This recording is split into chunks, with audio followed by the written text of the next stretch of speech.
इस प्लांट में हमने कुछ ज़्यादा बढ़ती हुई ब्रांचों को काट लिया था, जिससे इसमें बैलेंस बन पाए दोस्तों, और बना है बैलेंस भी, बट उसके साथ अनबैलेंस भी हुआ है। तो कुछ ब्रांच है जो कि ज़्यादा ग्रो कर रही है, कुछ से नहीं। तो फिर एक बार और यहाँ हाथ फेरने की ज़रूरत है, ये पिंच कर देंगे हम दोस्तों। जिसमें इस तरह का ग्रोथ हो चुका है या 3-4 पत्ते आ गए हैं, ऐसे ग्रोथ को हमें पिंच करना पड़ेगा। और यहाँ त्रिशूल बनता नज़र आ रहा है तो उसको निकाल देंगे। तो ऐसा करने से क्या होगा, तो ऐसी कुछ ब्रांचें जो अब तक जग नहीं पाई है, ऐसी ब्रांचें निकलना स्टार्ट हो जाएगी दोस्तों। पौधों को हम एक साथ अगर ट्रिम करते हैं तो फिर पूरा प्लांट एक्टिवेट होता है, सभी ब्रांचें, और तब जो मजबूत होगी वो जल्दी एक्टिवेट हो जाती है। तो इसमें ग्रोथ भी ज़्यादा मिलने लगता है। तो छोटी ब्रांचें और भी स्टार्वेशन करती है, तो उसके लिए ये स्टेप ज़रूरी है दोस्तों। तो अगर टाइम पे ये सब ट्रीटमेंट करते रहे दोस्तों, तो फिर प्लांट को हम ज़्यादा से ज़्यादा बूसी बना सकते हैं, बढ़िया से बढ़िया कैनोपी डेवलप कर सकते हैं दोस्तों। मैं यहाँ अच्छे से अच्छी ब्रांचिंग क्रिएट करना चाहता हूँ, और वो हुई भी है। फिर भी कभी कभी इस तरह का डायबैक देखने मिलता है, ये डायबैक हो गया।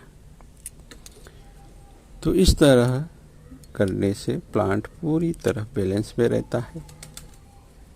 भले ही विंटर आ गया है, हमें कोई फर्क नहीं पड़ता। पौधा अगर अनबैलेंस में है तो उसको बैलेंस करना हमारी जिम्मेदारी है, क्योंकि हमने इसके साथ वर्क किया है।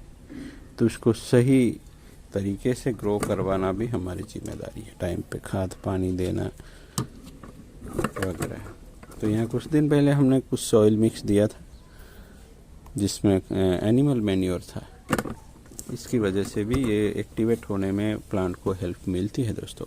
और उसकी ब्रांच स्ट्रक्चर देखिए, अगर ऐसा स्ट्रक्चर अगर आपको डेवलप करवाना है तो फिर बने रहना पड़ेगा दोस्तों। बिल्कुल फ्री है, बस आपको अगर समझ में आता है मेरा यहाँ समझाना, या मेरा एक्सपीरियंस शेयर होता है यहाँ, अगर वो अच्छा लगता है सुनने में, तो फिर आप जुड़े रह सकते हैं। ये स्टाइल ही कुछ अलग है, जिससे पहाड़ों से लुढ़का हुआ एक प्लांट अपने शेप बनाने के लिए, जीने के लिए ये अपने आप को डेवलप कर रहा है दोस्तों। तो उसको किसी रॉक प्लांटर में लगा दिया जाए तो ये पूरी तरह नेचुरल दिखने लगेगा। और वो मैं जानता हूँ कैसे बनाना है रॉक प्लांटर। रॉक को पूरा कार्विंग करके भी मैंने बनाए हैं कुछ प्लांटर।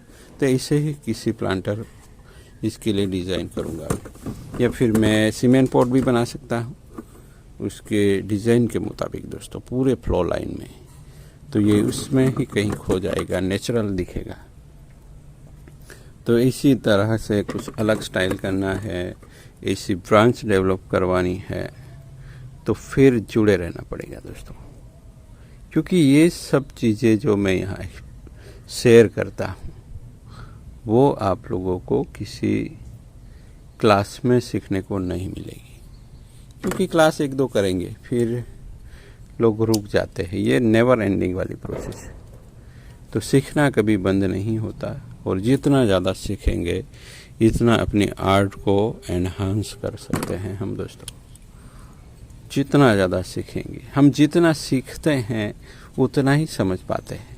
जो हमने सीखा ही नहीं वो कैसे समझ में आएगा दोस्तों। तो अगर जो सीखा नहीं वो समझ में नहीं आता, मगर अगर आपने सीख लिया तो समझ में भी आने लगता है, कुछ नए आयाम खुल जाते हैं सीखने के लिए दोस्तों।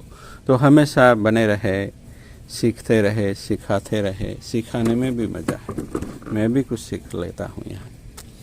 हर दिन कुछ नया नया निकलता है दिमाग में, और वो आप लोगों से साझा करके अच्छा लगता है दोस्तों। मिलते हैं, ऐसे ही बने रहिएगा। Thank you for watching.